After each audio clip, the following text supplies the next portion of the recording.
ایک دفعہ کا ذکر ہے کہ مدینہ منورہ میں ایک عابد و زاہد نوجوان رہتا تھا۔ اس نے مسجد کو ہی اپنا مسکن بنایا ہوا تھا، سارا دن مسجد میں بیٹھا رہتا تھا اور صحابہ کرام سے تازہ احادیث اور دوسرے اچھی باتیں سنا کرتا تھا۔ اس کا ایک بوڑھا باپ تھا۔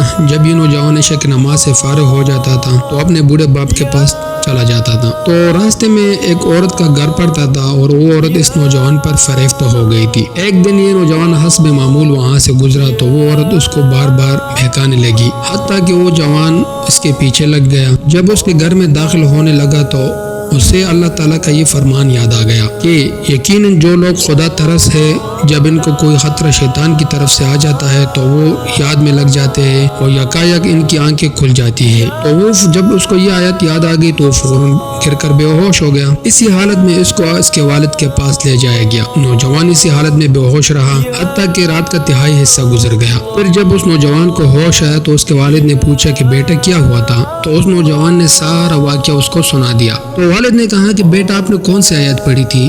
اس نے وہ آیت پڑھی تو وہ پھر بے ہوش ہو کر گر گیا۔ جب گھر کے تمام افراد اور آس پاس کے پڑوس جمع ہوئے تو اس کو ہلا کر دیکھا تو وہ مر گئے تھے، چنانچہ اس کو غسل دے کر رات کو وقت دفن کر دیا۔ صبح ہوئے تو حضرت عمر رضی اللہ تعالیٰ عنہ کو اس واقعے کی خبر پہنچی تو وہ اس نوجوان کے باپ کے پاس تعزیت کے لیے آئے اور پھر اس نوجوان کی قبر پر تشریف لے گئے اور وہ چلا کر کہا، اے فلاں، جو شخص اپنے رب کے سامنے کھڑے ہونے سے ڈرتا ہے اس کے لیے 2 باغ ہیں۔ اس نوجوان نے قبر سے جواب دیا کہ اے عمر، مجھے میرے رب نے جنت میں 2 باغ دے دیے ہیں،